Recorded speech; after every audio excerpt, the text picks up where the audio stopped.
మరణాత. దేవునికి మహిమ కలుగును గాక. ఈరోజు దేవుని వాగ్దానం యోహాను సువార్త 6వ అధ్యాయము 35వ వచనము.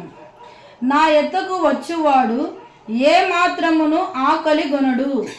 దేవుని దగ్గరికి వచ్చువారు మరి ఏ మాత్రము ఆకలి గొనడు.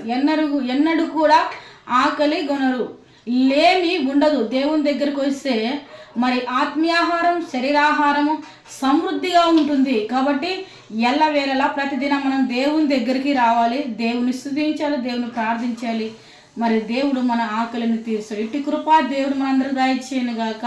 కళ్ళు మూసుకుందాం, చిన్న ప్రార్థన చేసుకుందాం. దయగలిగిన తండ్రి, కృపగలిగిన యేసయ్యా నీకు వందనములు. దేవా మరి యేసయ్యా నీ యొద్దకు వచ్చు వారిని ప్రభ ఏ మాత్రము యేసయ్యా ఆకలి అయ్యా లేకుండా దేవ మీరు చేసే దేవుడు. నీ యొద్దకు వచ్చేవారిని సమృద్ధిగా దీవించే దేవుడు. నీ దగ్గరికి వచ్చే వారిని దేవ మరి యేసయ్యా అయా విడవక ఎడబాయక మీరు కాపాడే దేవుడు నా తండ్రి. అయా ఉదయకాల వాగ్దానం చూస్తున్న ప్రతి మనిషికి దేవ మరిన ఏ తండ్రినైనా ఏ కుటుంబంలో తండ్రి మరిన ఆకలి కూడా ఉంటారు, ఆ కుటుంబానికి దేవ ఆకలిని మీరు తీర్చి అయా సమృద్ధిని మీరు అనుగ్రహించి ప్రతి మనిషిని దీవించమని యేసు నామమున ప్రార్థిస్తుంటున్నాను పరమ తండ్రి. ఆమేన్.